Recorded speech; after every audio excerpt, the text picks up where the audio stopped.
Indianapolis Motor Speedway in the car of Al Unser Jr., car number 30, currently running in 8th place in the race and making a little move up through the pack. Earlier, Sam Posey asked Al Unser Jr. what it's like racing against boyhood idols.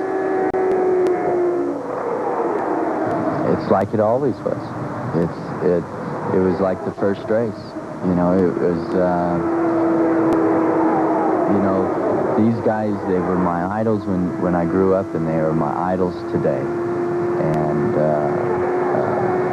when I go up beside A.J. Foyt, man, I get goosebumps in me. When I go up beside Mario, I get goosebumps in me. Dad, the same way. You know, I mean, these are my idols, and they still are today, and they always will be. Bobby, that's your nephew. Boy, just look at his head jumping around there. That just comes to mind. I have to point it out to all the people watching. The turbulence. Just look. Now, he's in clean air, and still knows how much his head jumping around. Now, the race car is feeling the same thing. So it's really a problem, the turbulence on this track. Really points up what Michael Andretti said down there in the pits to Jerry Gaffins about how bad the turbulence is. Well, and it's always in the first stages of the race, too, when most cars are out on the track, that the turbulence is at its worst. It thins out a little bit as time goes on, but the beating that the driver takes in the duration of the race is much greater than I think most people suspect.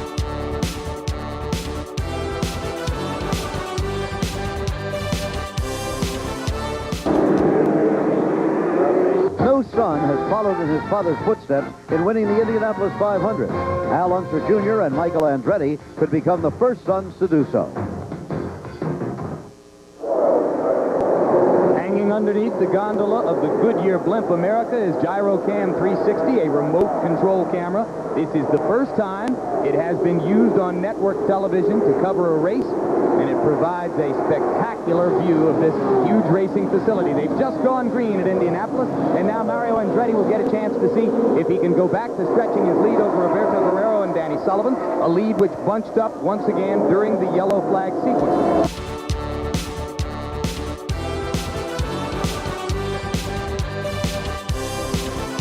Right behind him is Al Unser Sr. Father and son challenging each other. They are in 10th and 11th places. Bobby, you raced against your brother many times. What do you know of what this experience is like for your brother and your nephew? Well, I'll guarantee you one thing. Neither one will make it easy on the other one. They'll just be looking at each other just like they're another number, another color of a car on the racetrack. They treat it very good that way. I've never understood, though, how a father and son can run so hard, so close together. I really couldn't have done it myself with my son. And we hope, of course, that your son, Robbie, currently in Methodist Hospital here after a crash which broke his leg Friday night, is going to have a safe recovery and a quick recovery from that injury. Our thoughts with Robbie this weekend as Al Unser Jr. laps a car and now tries to put a little space between him and his dad. Well, weren't you proud of Al Jr. back in '83 when he tried to block Tom Sneva in the last 10 laps yes, and help your brother win the race? Yes, I really was. He didn't really try to block him, but he certainly did try to mess up his hair. He told me he tried to block him, Bobby. All right. We are a quarter of the way through the Indianapolis 500, and maybe Mario Andretti is a quarter of the way to his second victory.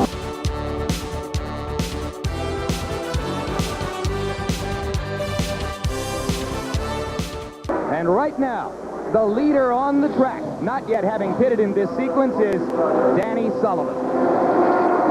1985 Indianapolis 500 champion Danny Sullivan has made a dramatic run in a 1986 March car, which he qualified last weekend, dumping out on the Penske PC-16 he qualified the week before. There is a small annoyance compared to what just fell into Danny Sullivan's lap while we were away in commercial. You saw all the leaders pitting under the green flag. Sullivan waited, and while he waited, suddenly a yellow flag came out for debris on the track, and the result of that is that at this stage, right now, 64 laps into the Indy 500, the leader is no longer Mario Andretti, it is Danny Sullivan. Yes, and also my brother Al came in under the yellow, so he's going to benefit from that lap down that he was. Two of the Penske cars benefiting enormously. Sullivan is the leader right now. Yes, and it's not just a question of luck, because as Bobby pointed out earlier, Danny Sullivan has cranked the boost back a little bit and is trying to make a run for it on fewer stops than the other guys.